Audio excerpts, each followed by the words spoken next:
দিনাজপুরের বড়পুকুরিয়া কয়লা ভিত্তিক ৫২৫ মেগাওয়াট বিদ্যুৎ কেন্দ্রটি থেকে উৎপাদন পুরোপুরি বন্ধ হয়ে গেছে। আগে প্রথম ও দ্বিতীয় ইউনিট বন্ধ থাকলেও সচল ছিল তৃতীয় ইউনিট।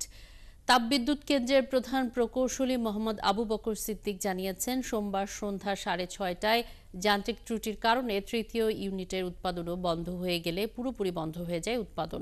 বড়পুকুরিয়া খনি থেকে উৎপাদিত কয়লা দিয়ে ৫২৫ মেগাওয়াট বড়পুকুরিয়া কয়লা ভিত্তিক তাপবিদ্যুৎ কেন্দ্রের উৎপাদন কার্যক্রম চালিয়ে আসছিল চীনা ঠিকাদারি প্রতিষ্ঠান হারবিন ইন্টারন্যাশনাল। ৫ বছরের চুক্তি মোতাবেক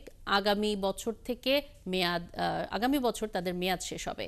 চুক্তি মোতাবেক এ সময় উৎপাদন সচল রাখতে ছোট ধরনের মেরামত ও যন্ত্রাংশ সরবরাহের কথা থাকলেও তার কিছুই করেনি চীনা ঠিকাদারি প্রতিষ্ঠানটি, যার কারণে বিদ্যুৎ কেন্দ্রটি বারবার ত্রুটি দেখা দিলেও সঠিকভাবে মেরামত করা সম্ভব হয়নি। এ কারণেই বিদ্যুৎ উৎপাদন কাজ ব্যাহত হয়েছে বলে অভিযোগ উঠেছে ঠিকাদারি প্রতিষ্ঠানের বিরুদ্ধে।